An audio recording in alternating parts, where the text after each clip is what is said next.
Saudara-saudara pendengar yang kami kasihi dimanapun Anda berada, Anda kembali bersama kami dalam acara Telaga Tegur Sapa Gembala Keluarga.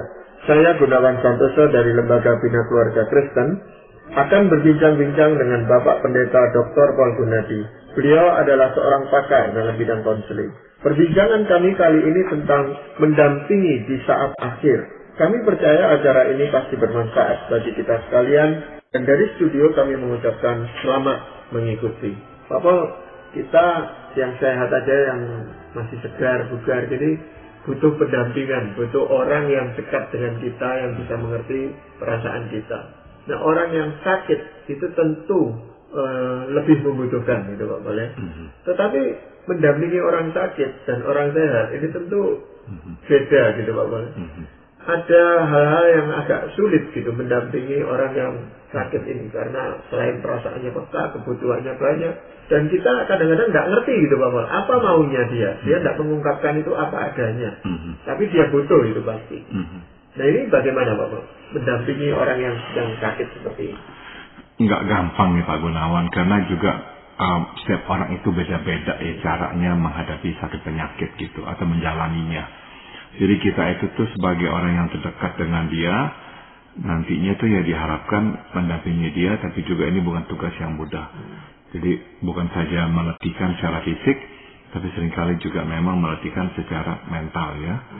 Tapi ya sekali lagi, saya kira setiap kita akan harus berhadapan dengan kematian orang yang terdekat dengan kita, ya mungkin itu ayah ibu kita, suami atau istri kita, kakak adik kita, atau bahkan itu anak sendiri ya. Nah, pada saat-saat itu, nggak bisa enggak kita diharapkan akan bersedia mendampingi orang yang dekat dengan kita itu sampai akhirnya dia pulang ke rumah Bapa di sorga. Nah, jadi saya kira kita perlu angkat topik ini dan membahas beberapa masukan untuk menolong kita mendampingi si penderita sakit ini. Iya. Hal-hal apa Pak Paul yang bisa kita lakukan gitu, atau yang perlu kita perhatikan? Yang pertama adalah kita mesti memperhatikan satu pertanyaan yang muncul ya pada awalnya, yaitu apakah kita perlu memberitahukan kondisi sebenarnya kepada si penderita sakit. Misalkan dokter itu mula-mula bicara dengan kita ya sebagai orang terdekatnya. Nah, apakah kita akan perlu beritahukan si penderita sakit itu? Sebab gini, tidak semua orang siap dan ingin tahu kondisi sesungguhnya. Itu kenyataannya, nggak semua orang siap. Sebaliknya, tidak semua orang mau ditutup-tutupi dari kondisi yang sebenarnya. Ada orang pokoknya nggak suka itu dibohongi lah katanya. Dia maunya langsung dia itu diberitahukan kondisinya. Nah, jadi kita sebagai orang yang terdekat mesti memutuskan apa yang terbaik bagi si penderita sakit itu. Nah, biasanya yang kita mau pertimbangkan adalah kondisi jiwa dan kepribadian si penderita sakit selama ini. Jika kita menilai bahwa misalnya ini ya, dia orang yang penuh dengan ketakutan, bahwa hal kecil dapat membuatnya khawatir, nah mungkin kita dapat menunda memberitahukan dia kondisi yang sesungguhnya. Mungkin kita bisa berkata bahwa pemeriksaan medis belum dapat memastikan apa sih penyakitnya. Tapi kalau kita menilai, enggak ya dia orangnya memang kuat kok, dia siap kok, dan dia maunya juga diberitahukan, ya udah kita beritahukan apa yang menjadi penyakitnya itu. Iya, tapi di samping yang pasien yang sakit ini yang siap Pak Paul, kadang-kadang si penyampai berita, ini kitanya sendiri, juga harus siap mental Pak Paul. Kan enggak mudah itu menyampaikan sesuatu apa adanya kepada orang yang sebenarnya sudah siap untuk menerima. Kadang-kadang diwawali dengan tangisan, begitu. Si pasien ini lalu bertanya, loh kenapa kamu kok nangis dan sebagainya gitu. Padahal dia tidak bisa mengucapkan itu. Jadi kesiapan ini harus dari dua belah pihak, saya rasa Pak. Itu betul.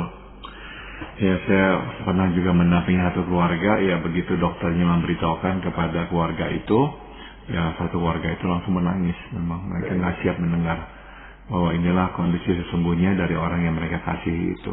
Ya, kalau mendengar aja tidak siap, apalagi menyampaikannya gitu, lebih sulit lagi dia. Iya, iya. Jadi ini membuat pasien tambah bingung gitu Pak Paul. Iya, iya. Bisa juga ya kita gunakan cara, yaitu kalau kita sendiri artinya nggak bisa, ya kita minta tolong ya orang lain yang juga dekat dengan si penderita sakit, atau ya kita minta dokter yang menjelaskannya langsung kepada dia. Ya biasanya dokter yang kita mintai tolong untuk menyampaikan, yang kita mendampingi gitu aja Pak. Tapi ada gini juga Pak, pasien itu yang dulu ketika masih sehatnya, dia pernah berkata, apapun keputusan dokter nanti kalau seandainya saya sakit, kamu ngomong saja apa adanya, saya siap gitu. Ternyata pada saat dia sakit, itu kita melihat bahwa sebenarnya dia tidak siap untuk mendengar itu. Nah ini bagaimana Pak? Apa harus disampaikan karena dia dulu pernah ngomong, atau kita melihat kondisinya dia pada waktu itu? Ya kita harus melihat kondisinya dia saat itu. Kalau memang kita lihat dia rasanya nggak siap, ya udah kita tunda aja dulu.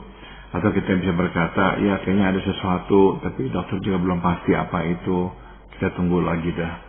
Nah kadang-kadang tuh orang mau ada kesempatan untuk menarik napas dulu gitu, sebelum akhirnya mendengar berita yang lebih berat lagi gitu.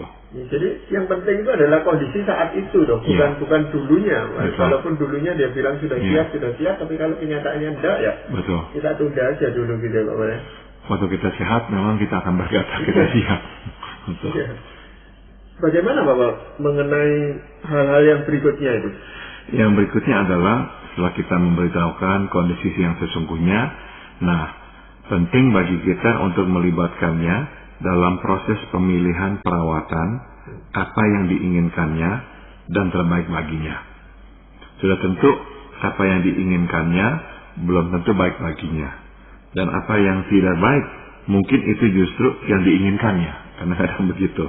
Nah peranan dokter di sini diperlukan untuk memberikan penjelasan serealistik mungkin tentang apa yang baik dan yang tidak baik pada setiap pilihan. Setelah itu, kita mesti memberikan waktu kepada si penderita untuk mempertimbangkannya. Nah, dalam proses pemilihan ini kadang si penderita itu bergantung kepada kita, pada iman kita.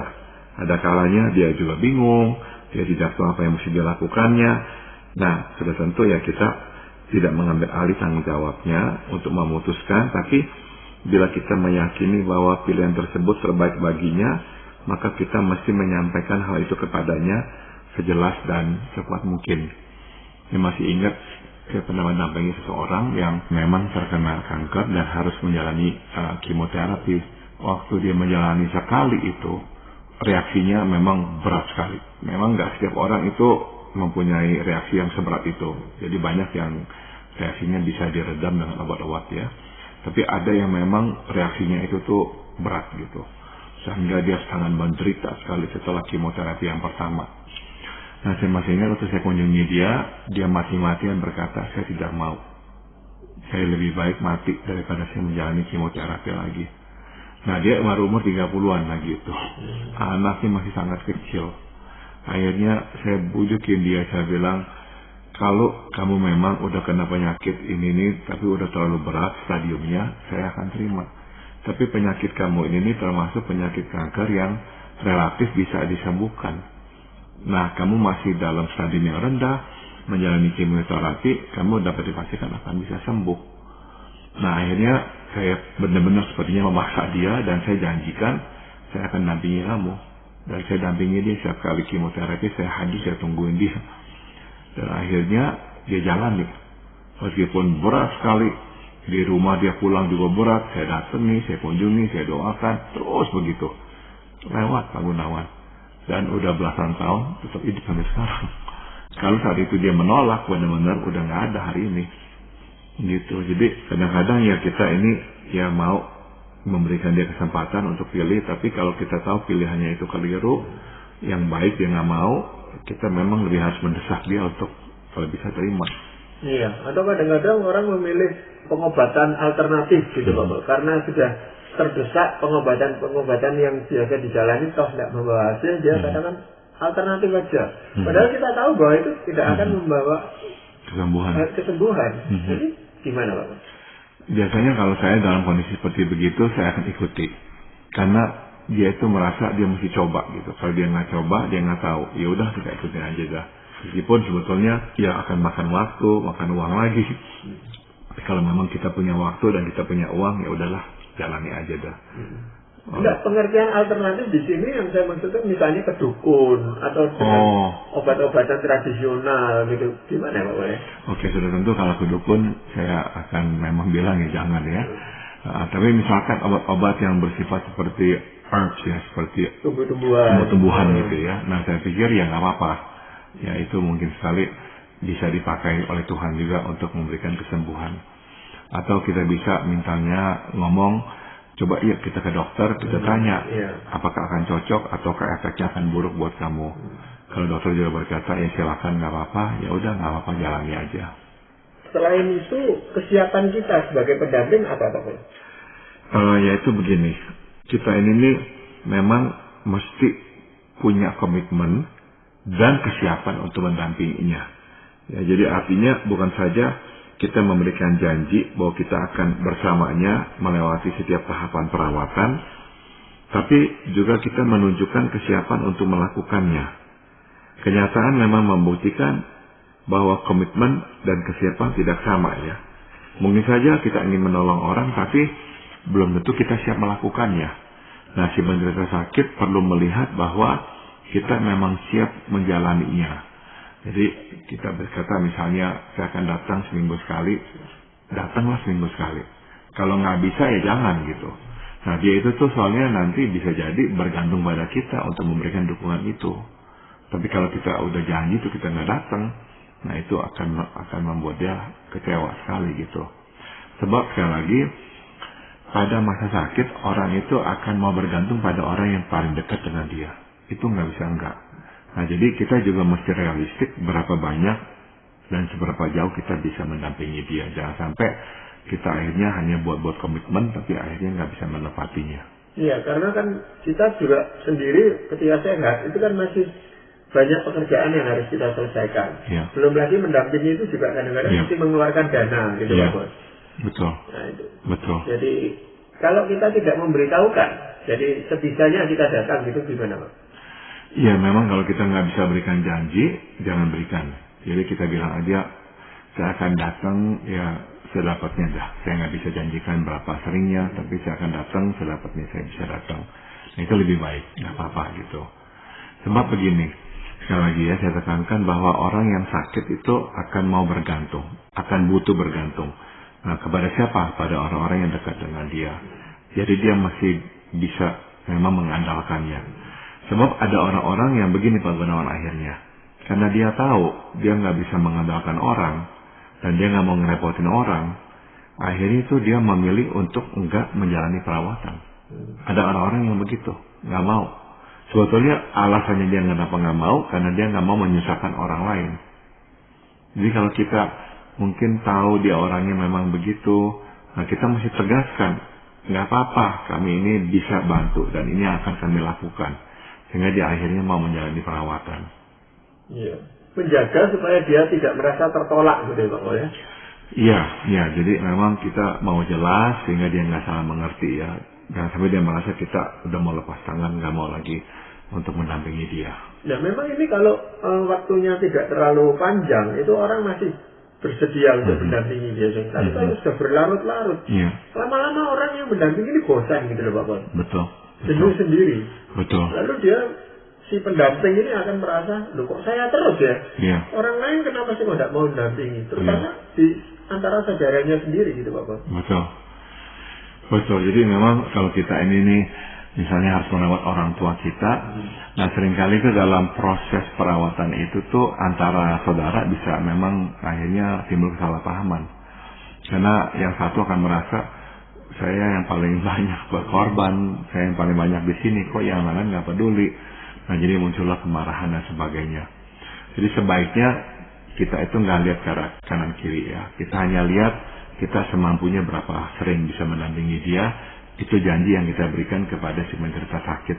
Kita jangan dipengaruhi oleh orang-orang lain. Nah biasanya kan kalau kita mendampingi, yang kita dengarkan itu justru adalah keluhan-keluhan atau permohonan-permohonan dari pasien ini. Nah ini bagaimana sikap kita? Kan tidak semua kita bisa memenuhi permintaannya itu. Nah yang kita memang harus selalu kedepankan adalah sikap mendengarkan dan mengerti Pak Gunawan. Maksudnya begini, kadang kita tergoda ya untuk menyuruhnya berhenti mengeluh. Karena dia kan ngomong keluhan ini, itu, dan sebagainya. Nah, kita mungkin akhirnya tegas ngomong sama dia, kamu harus lebih bersyukur kepada Tuhan lo. Kamu harus lihat orang lain yang penderitanya lebih besar daripada kamu, dan sebagainya. Nah, sebaiknya memang kita nggak melakukan hal itu. Cukup dengarkan saja dia keluhkan ini itu, dan kita mengiyakan penderitaannya, karena itulah yang diperlukannya. Jadi dia nggak perlu memang kita itu memberikan kepada dia pelajaran bagaimana harus bersyukur mengatasi ini sebagainya. Saya kira yang nggak perlu, pokoknya selalu kedepankan sikap mendengarkan dan mengerti. Nah, tidak jarang pergumulan si orang yang sakit ini nih tumpah ke wilayah rohani. Mungkin dia mempertanyakan kebaikan Tuhan, mungkin dia kecewa kepada Tuhan, mungkin dia marah kepada Tuhan. Nah, apapun itu, saya sarankan biarkanlah yang mengatakannya dan kita mendengarkannya dengan penuh pengertian. Sebaiknya kita tidak memberikan jawaban yang klasik seperti Tuhan tahu apa yang terbaik bagimu, atau Tuhan pasti punya rencana yang indah bagimu. Nah, saya kira lebih baik, terutama pada awal-awal ya, kita nggak mengatakan itu. Bukan karena salah ngomong begitu, bukan, ini semuanya betul ya. Tuhan tahu yang paling baik buat kita, dan Tuhan punya rencana yang indah buat kita. Tapi sebaiknya memang bukan dikatakan pada waktu orang tersebut sedang mengalami pergumulan terberatnya. Jadi biarkanlah waktu dia lagi bergumul terberatnya itu, dia mencetuskan kemarahan dan kekecewaannya. Nah, setelah itu, pada waktu dia mulai terdiam, dia mulai merenung, nah di saat itu kita mengingatkannya akan perbuatan Tuhan yang pernah dialaminya dulu. Sebab bisa jadi memang ada banyak, tapi karena dia marah dan kecewa, dia nggak ingat lagi. Jadi kita ingatkan. Tapi kita nggak tegur dia, marahin dia bahwa kamu kok sekarang jadinya kok nggak bersyukur sama Tuhan dan sebagainya. Ya memang yang tersulit itu memberikan waktu untuk mendengarkan apa yang menjadi keluhan-keluhannya, permintaan-permintaannya itu. Karena itu kadang-kadang diulang-ulang gitu, sehingga kita berkata sudahlah, tidak usah mengeluh lagi soal itu gitu. Tapi sebenarnya dengan kita mengatakan itu, kita memutuskan komunikasi dengan dia. Iya. Ya, saya sudah melihat ini memang dalam pelayanan saya. Jadi saya masih ingat ada orang tua yang ngeluh sakitnya memang udah berkepanjangan, udah lebih dari setahunan, sakit terus, dan penyakitnya lumayan berat juga. Tapi ya dia masih bisa lah jalan meskipun perlahan atau apa gitu. Nah, waktu dia ngeluh, anaknya ya udah nggak tahan dah. Mesti lihat orang lain yang lebih susah, kamu itu sekarang udah bisa jalan, harus berterima kasih dan sebagainya. Jadi saya pikir kasihan juga si ayah ini nih. Jadi yang saya kira lebih tepat adalah udah dengarkan saja. Kita misalnya berkata, iya nggak enak ya sakit kayak gini. Ya saya bisa bayangkan kamu pasti menderita. Ya udah, biarkan dia ngomong. Karena yang dia memang perlu lakukan adalah mengeluarkan unek-uneknya itu. Dia nggak perlu penjelasan kita untuk dia bisa mengerti tentang rencana Tuhan. Sebetulnya enggak. Jadi biarkan dia keluarkan aja lah unek-uneknya. Iya, tetapi dari pihak pendamping atau pihak keluarga itu mengharapkan dia itu bisa mengatasi masalah-masalah seperti itu sendiri gitu, Bapak. Iya, ya. Ya apalagi kalau kita menganggap ya kamu seharusnya ya bersyukur gitu, kamu nggak hanya marah-marah kepada Tuhan, tapi kok kamu lupa sama Tuhan. Nah, jadi bisa jadi kita akhirnya nggak sabar sama dia. Tapi kita mesti ingat ya memang orang lagi dalam kondisi sakit itu nggak enak, semuanya nggak enak, nggak nyaman. Makan nggak bisa menikmati, lidah itu pahit, tidur juga rasanya nggak bisa pulas, badan itu rasanya kok sakit-sakitan, karena kita tahu kita aja kalau nggak sakit berat, tapi harus tidur aja diranjang, badan kita udah nggak enak, karena memang tubuh kita itu tuh didesain untuk bergerak. Kalau nggak bisa bergerak, kita tubuhnya jadi nggak enak. Jadi memang kita harus mengerti lagi orang sakit dan berkepanjangan itu kondisi yang sangat nggak nyaman. Iya. Tapi kalau kita tahu bahwa sebenarnya ini adalah saat-saat terakhir kita bisa mendampingi dia, itu kita bisa menjadi lebih sabar mendengarkan apa yang dia keluhkan itu, Pak. Betul Pak Gunawan. Karena yang kita tahu waktunya nggak banyak lagi ya. Ya, bahkan mungkin dari situ bisa keluar sesuatu yang selama ini kita tidak pernah dengar dari orang ini. Ya, jadi ya saya kira sikap mendengarkan, sikap mengerti itu akan menolong ya orang tersebut mengeluarkan isi hatinya kepada kita juga. Mungkin mengerti itu juga penting. Tapi bagaimana kita itu menyatakan kepada dia bahwa saya mengerti apa yang kamu keluhkan. Ini bagaimana Pak? Mungkin ya kita memang nggak bisa sepenuhnya mengerti, tapi kita misalnya bisa berkata bahwa ya saya mengerti nggak enak tidur di ranjang terus, nggak enak nggak bisa pulang ke rumah, nggak enak nggak bisa makan yang enak. Jadi kita katakan hal seperti itu. Nah jadi kita bisa berkata ya nggak apa-apa ya, kamu mau keluhkan nggak apa-apa, saya bersedia dengarkan, gitu aja dah. Iya. Jadi sebenarnya orang yang sedang sakit dalam kondisi menuju kepada kematian ini Pak boleh, perhatiannya kemana sebenarnya Pak? Nah pada masa-masa ini sebetulnya idealnya adalah kita itu tuh menolongnya untuk mempunyai perspektif yang seimbang antara fokus pada penyakitnya dan juga pada hal-hal lain dalam hidup. Ya kita misalnya dapat memberikan kesempatan kepada dia bukan saja membicarakan tentang sakit penyakitnya, tapi juga tentang hal-hal lain ya. Nah jadi memang orang-orang ini perlu untuk bisa memikirkan dan membicarakan hal-hal lain dalam hidupnya. Misalnya ngomongin tentang, saya masih ingat saya berkunjung kepada seorang yang sakit dan memang berat. Nah dia suka tanya tuh, bagaimana nih kondisi di sini nih? Bagaimana menurut kamu? Kenapa? Sebab saya suka cerita sama dia. Setiap kali saya datang, saya ceritain kondisi itu begini, politiknya begini. Nah jadi akhirnya setiap kali saya datang, dia tanya saya, gimana? Nah untuk sejenak jadinya kami bisa ngomong panjang lebar tentang hal-hal lain. Nah jadi memang perlu keseimbangan. Kita biarkan dia bicara tentang sakit penyakitnya, tapi kita juga mau ya membawa dia ke percakapan tentang hal-hal lain gitu. Tetapi itu kan yang berinisiatif harusnya yang sakit ya, bukan kita yang mencoba mengalihkan perhatian dia kalau dia sedang membicarakan tentang penyakitnya gitu. Betul, lagi dia bicara tentang penyakitnya ya kita dengarkan, ya kita berikan pengertian kita. Tapi setelah itu selesai atau waktu kita baru datang, setelah kita ngomong tanya dia bagaimana kondisinya, kita langsung cerita tentang hal-hal lain dan kita lihat reaksinya, apakah dia itu tuh mau dengarkan apa tidak gitu.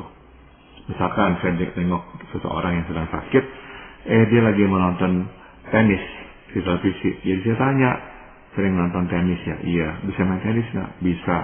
Jadi saya ngomong-ngomong tentang tenis kepada dia gitu. Nah itu untuk sejenak dia bisa melupakan juga sakit penyakitnya. Itu juga baik. Tapi apakah itu bukan hanya mengalihkan perhatian dia saja? Iya, jadi memang itu adalah ya upaya kita untuk mengalihkan dia dari sakit penyakitnya meskipun hanya sejenak. Karena ya nggak bisa setelah itu berlalu, ya dia akan ingat lagi dia sakit. Tapi ya nggak apa-apa. Sebab sekali lagi yang penting dia bisa itu mempunyai fokus yang lebih luas. Nggak hanya pada penyakitnya, tapi pada kehidupannya secara umum. Apa akibatnya kalau seandainya fokusnya hanya kepada penyakitnya gitu? Nah, biasanya makin terpuruk, Pak Gunawan. Dia makin misalnya putus asa, depresi, tambah negatif. Tapi kalau dia bisa ngomong hal-hal lain, nah itu akan sedikit banyak meringankan bebannya dan menolong dia berpikir juga dengan lebih luas dan positif. Iya. Apakah masih ada langkah lain gitu, Bapak, yang diperlukan? Ada, ya. Kita ini mesti menolongnya untuk bersiap-siap meninggalkan orang yang dikasihinya dan bertemu dengan orang yang dikasihinya pula. Maksudnya, ya kan kematian itu kan perpisahan sementara dengan orang yang dikasihi. Tapi sekaligus perjumpaan selamanya dengan orang yang dikasihinya pula. Ya mulai dari Tuhan Yesus sampai kepada orang-orang lain yang diselamatkannya. Saya masih ingat perkataan C.S. Lewis, seorang penulis Kristen. Dia berkata, tidak akan pernah ada perpisahan bagi orang Kristen. Perpisahan sementara akan segera disusul dengan perjumpaan selamanya. Jadi pelan-pelan kalau memang penyakitnya makin memberat dan kita tahu memang kayaknya sih nggak ada lagi kesempatan dia sembuh dan dia juga kayaknya juga bertahu itu, nah kita ingatkan dia bahwa perpisahan ini sementara. Tapi nanti kamu akan berjumpa lagi dengan orang-orang yang kamu kasihi selama-lamanya. Iya, itu memberikan pengharapan gitu maksudnya kepada sakit ini. Betul, jadi kita mulai mau mengubah arahnya, pandangan matanya. Bukan saja pada aduh saya sedih meninggalkan orang-orang yang saya kasihi, tapi sekarang kepada saya akan berjumpa dengan orang-orang yang saya kasihi. Misalkan dia ingat siapa yang dia kasihi, oh saya akan menjumpainya nanti. Dan terutama dia akan menjumpai Tuhan Yesus sendiri. Iya. Lalu langkah yang lain apa, Pak? Nah, yang terakhir adalah kita mempersiapkannya untuk meninggalkan hidup sekaligus memandang hidup dari bingkai pemeliharaan Tuhan. Nah, ini saya kutip dari Mazmur 23 ayat 7. Kebajikan dan kemurahan belaka akan mengikuti aku seumur hidupku, dan aku akan diam dalam rumah Tuhan sepanjang masa. Maksudnya, kita dapat mengajaknya melihat kebaikan dan kemurahan Tuhan di dalam hidupnya. Nah, ini ke belakang, kita melihat apa yang Tuhan telah perbuat dalam hidup kita. Kemudian kita menolong dia menatap masa depan terindah yang tengah menantinya, yaitu hidup dalam rumah Tuhan sepanjang masa. Nah, jadi ya kita mau dia melihat dua-duanya, bersyukur akan apa yang telah Tuhan lakukan, dan ya mengantisipasi hidup bersama Tuhan, dan itu akan menjadi bagian yang paling indah. Iya, itu kadang-kadang kita itu kesulitan menyampaikan kata-kata pada saat-saat seperti itu, Pak Boleh. Ada orang yang mengambil cara dengan membaca ayat-ayat kitab suci atau menyanyikan puji-pujian gitu. Itu bisa menolong juga, Pak. Bisa, Pak Gunawan. Jadi lewat puji-pujian kita ingatkan dia bahwa Tuhan itu sudah menyiapkan tempat bagi dia. Kita bisa bacakan firman Tuhan juga, misalkan dari Yohanes 14, sehingga dia diingatkan Tuhan sudah berjanji, dia menyediakan tempat dan dia akan datang kembali membawa kita pulang. Sehingga di mana dia berada, kita berada bersama Tuhan. Nah, semua itu tuh menolong orang. Akhirnya mulai memfokuskan pada sorga dan lebih siap untuk meninggalkan dunia ini.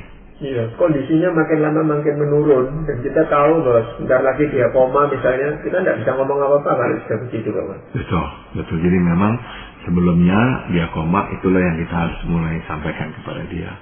Iya, jadi pendamping juga harus jeli di dalam hal ini, Pak Paul, ya. Kapan dia harus bertindak dan bagaimana dia harus bertindak. Betul. Baik, terima kasih Pak Paul untuk perbincangan kali ini, dan para pendengar sekalian, kami mengucapkan banyak terima kasih Anda telah mengikuti perbincangan kami dengan Bapak Pendeta Dr. Paul Gunadi dalam acara Telaga Tegur Sapa Gembala Keluarga. Kami baru saja berbincang-bincang tentang mendampingi di saat akhir. Bagi Anda yang berminat untuk mengetahui lebih lanjut mengenai acara ini, silakan menghubungi kami lewat surat. Alamatkan surat Anda ke Lembaga Bina Keluarga Kristen atau LBKK, Jalan Cimanuk 56, Malang. Kami juga mengundang Anda mengunjungi situs kami di www.telaga.org. Saran-saran, pertanyaan, serta tanggapan Anda sangat kami nantikan. Akhirnya dari studio kami mengucapkan terima kasih atas perhatian Anda, dan sampai jumpa pada acara Telaga yang akan